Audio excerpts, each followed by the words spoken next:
नमस्कार, अमर उजाला.com पर आपका स्वागत है। आपके साथ मैं हूं आदर्श झा। देखिए, लोकसभा चुनाव को लेकर सियासी पारा पूरे देश में लगातार हाई है। अलग अलग लोकसभा सीटों पर सत्ता का संग्राम presented by cool stylish fans लेकर हम पहुंच रहे हैं और लोगों से उनकी राय जान रहे हैं।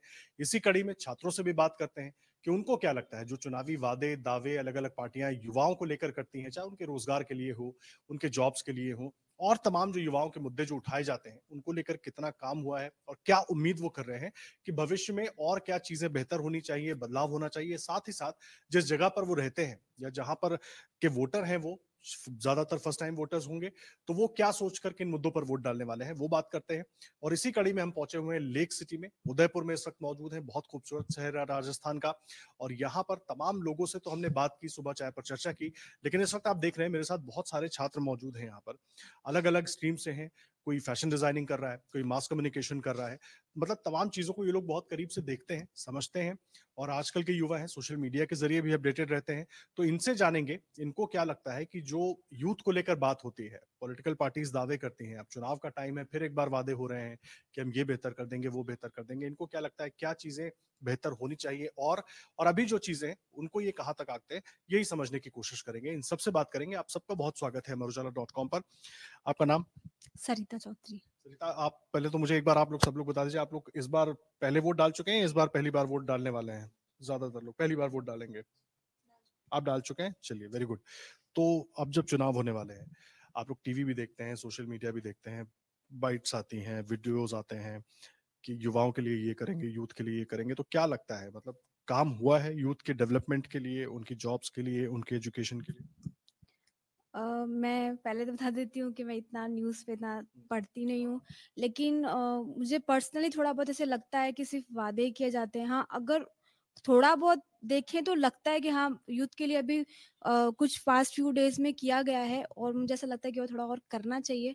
कुछ लोग हैं जो वादे करके पूरे करते हैं और कुछ लोग नहीं करते, लेकिन जो करते हैं उनको अपने वादे पूरे करने चाहिए, जिससे हम भरोसा कर सकें कि हाँ, हमें वोट किसे देना है और डिसाइड कर सकें कि हमारे लिए आगे कौन आके चल के सही रहेगा। क्या क्या होना चाहिए, कुछ एक दो चीजें बताइए जो आपको लगता है यूथ के डेवलपमेंट के लिए, उनके फ्यूचर के लिए क्या होना चाहिए, या जो जा challenges अभी आ रहे हैं? ज़्यादा से ज़्यादा अपॉर्च्युनिटीज़ आनी चाहिए और स्कॉलरशिप जो मिलती है, वो तो सही चल रहा है, लेकिन थोड़ा बहुत और होना चाहिए।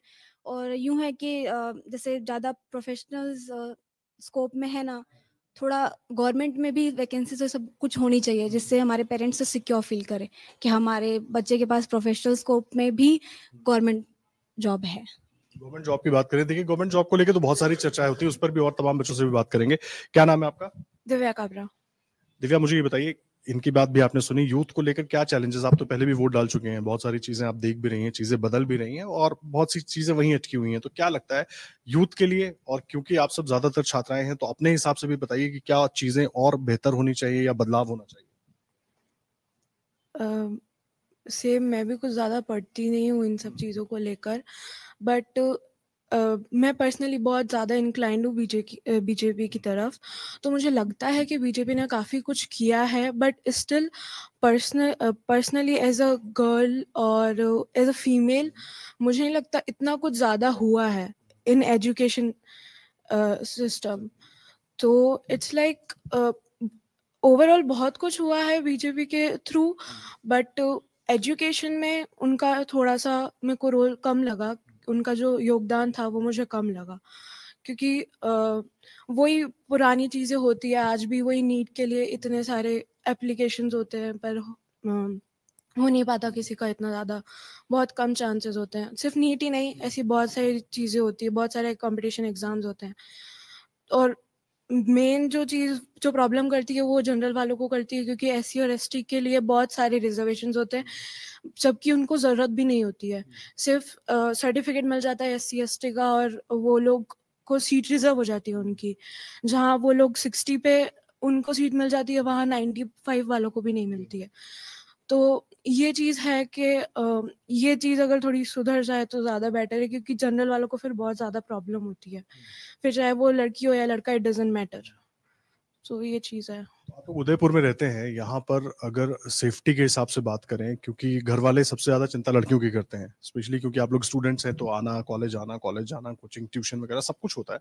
तो उसको लेकर क्या सेफ कितना महसूस करते हैं यहाँ पर? जितने दावे होते हैं वो ठीक लगते हैं? जी, उदयपुर तो काफ़ी सेफ है। ये एरिया मुझे काफ़ी सेफ लगता है, मुझे इधर इतना कुछ वो नहीं लगता है। बट हाँ, अगर मैं जैसे मैं बाहर भी गई हूँ कई बार, तो जयपुर जैसी इस साइड वो काफ़ी अनसेफ हो जाता है। उदयपुर तो आई थिंक काफ़ी सेफ है। उदयपुर काफी सेफ लगता है इनको, और जाहिर सी बात है सभी छात्र हैं जो महसूस करते हैं वही बात अपने रख रहे हैं, और बहुत अच्छे तरीके से उन्होंने बताया कि बहुत ज्यादा पढ़ते नहीं है, लेकिन चैलेंजेस क्या है वो जरूर बता रहे हैं। आपका नाम क्या है? प्रिया कुमावत। प्रिया, क्या इश्यूज हैं युवाओं के? अभी आप लोग कौन सा कोर्स में कर रहे हैं बताइए। अभी फैशन डिजाइनिंग। फैशन डिजाइनिंग में, तो फैशन डिजाइनिंग में आगे कैसे फ्यूचर स्कोप दिखाई देता है यहाँ पर उदयपुर में, या इतनी सुविधाएं यहाँ अवेलेबल हैं गवर्नमेंट की तरफ से ताकि आप लोग आगे यहाँ कुछ कर पाए, ऐसा लगता है?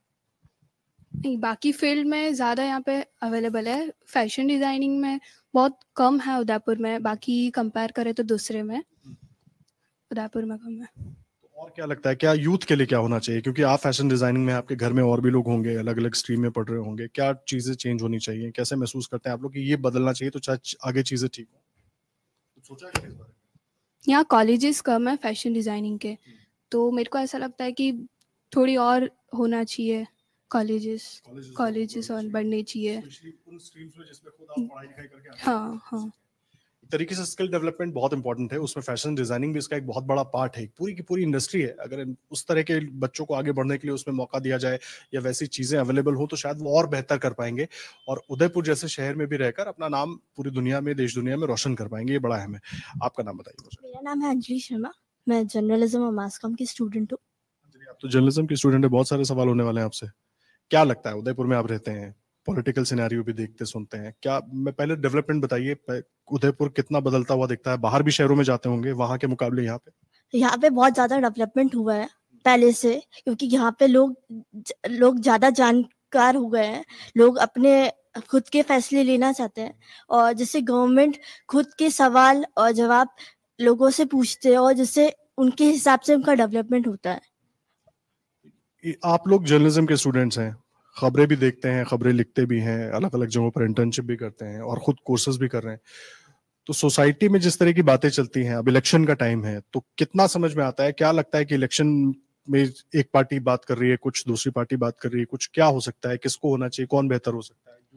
मुझे लगता है कि बीजेपी जितना कर रही है उससे ज्यादा आजकल डेवलपमेंट कर रही है। जैसे स्टूडेंट्स के लिए नए जॉब कर रही है, गवर्नमेंट जॉब रिक्रूटमेंट डाल रही है, और जैसे स्टूडेंट्स के लिए, वर्कर्स के लिए ज़्यादा से ज़्यादा जॉब दे रही है, जिससे सोसाइटी भी डेवलप होगी और मनी जनरेट होगा इकोनॉमी में, काम मिलेगा लोगों को करने के लिए, क्योंकि जॉब्स एक बड़ी समस्या है। एजुकेशन और जॉब्स के लिहाज से यहाँ उदयपुर में ऑप्शंस दिखते हैं। आप लोग तो जर्नलिज्म के स्टूडेंट्स हैं, इसके अलावा बाकियों के लिए, क्योंकि बहुत सारे आपके दोस्त भी होंगे, अलग अलग स्ट्रीम में होंगे, तो फ्यूचर को लेके कई बार चिंता भी होती है कि भाई पढ़ाई हो जाएगी तो आगे क्या करेंगे। जैसे लोग डिग्री लेके बैठ जाते हैं लेकिन उनको जॉब नहीं मिलती है, वो ही एक प्रॉब्लम है यहाँ की यूथ का, यहाँ पे उदयपुर का भी, कि लोगों के पास डिग्री है लेकिन जॉब्स नहीं है, और जॉब ट्राई करते हैं लेकिन कुछ रिजर्वेशन सिस्टम हो जाता है कि सिर्फ जो SC OBC को ही जॉब मिलेगी उस मार्क्स के अकॉर्डिंग, और जनरल वाले सिर्फ रह जाते हैं कि 90% अबव के ही जॉब मिलेगी या उनको इंटरव्यू क्लैरिफाई मिलेगा। आपको लगता है रिजर्वेशन पे काम होना चाहिए, मतलब रिजर्वेशन एक ऐसा पैरामीटर पे आना चाहिए कि सबको बराबर मौका? हाँ, जरूर रिजर्वेशन हटना चाहिए, इक्वल अपॉर्चुनिटी मिलनी चाहिए सबको, क्योंकि स्टूडेंट तो सब एक ही है। इक्वल अपॉर्चुनिटी मिलेगी तो लोगों को भी लगेगा कि जॉब सब जगह हो रही है, सबको मौका मिले। बात करें, आपको लगता है कि बीजेपी इस पर काम करेगी? कुछ भरोसा है उन पर या उम्मीद है ऐसी? लगता है, कोशिश हो रही है। अगर इस साल बीजेपी आती है तो शायद कर सकती है इसमें वर्क, क्योंकि स्टूडेंट को भी इक्वल अपॉर्चुनिटी मिलनी चाहिए। अगर आप ये वीडियो YouTube पर देख रहे हैं तो हमारे चैनल को सब्सक्राइब करें और बेल आइकन को दबाना ना भूलें। अगर आप Facebook पर ये वीडियो देख रहे हैं तो हमारे पेज को लाइक करें।